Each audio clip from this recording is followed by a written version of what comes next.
Hello Kitty, you're asking me why castles don't have roofs and also who destroyed the abbey at Fountains Abbey. So they're two rather different things because a castle is really used for defending towns against enemy soldiers attacking the town, but a monastery or an abbey is a religious place like a big church. So if we deal with Fountains Abbey first, that came to be destroyed because King Henry VIII married the King of Spain's daughter in, I think it was 1509.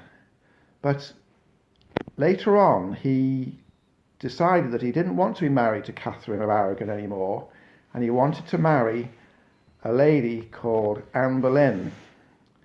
And the main reason was that he wanted to have a son to be king after him. And Catherine of Aragon only had one baby, and that was a girl, Mary. And in fact, Mary did later become Queen of England.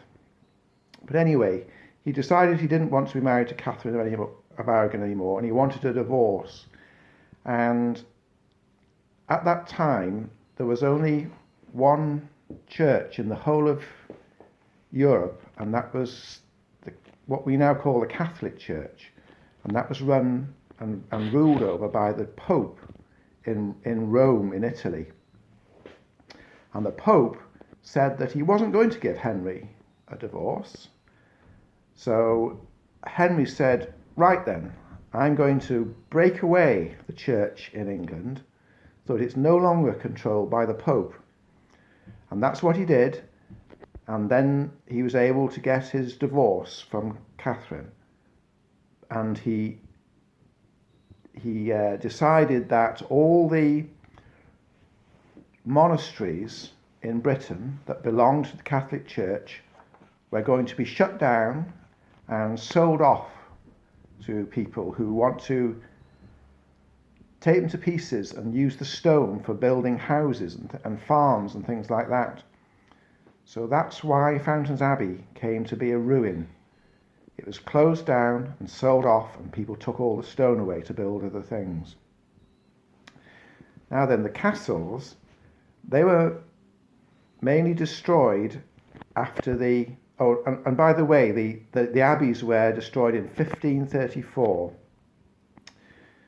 So the castles were mainly destroyed after the English Civil War, and that happened between 1642 and 1651, and it was a battle between the King, Charles I, and Parliament.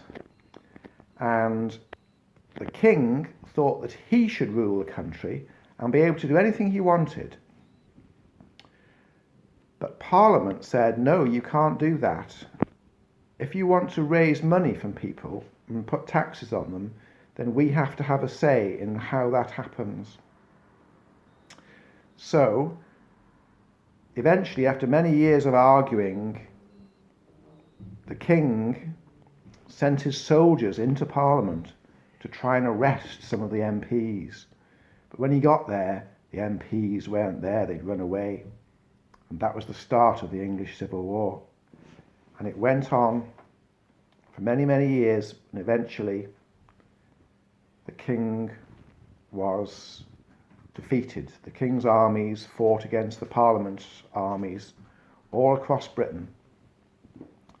But eventually the king was defeated, and he was taken to London by the parliamentarians, and they had a trial, and then they chopped off his head. And that was the end of King Charles I. And after that, Parliament said that all the castles across the land that had supported the king were to be dismantled. And so that's when, once again, people took all the stone away and used the stone to build other things, other buildings in the towns very often. So I hope that explains it all. It's a bit complicated, isn't it? But there's some quite good stories there. All right, bye for now.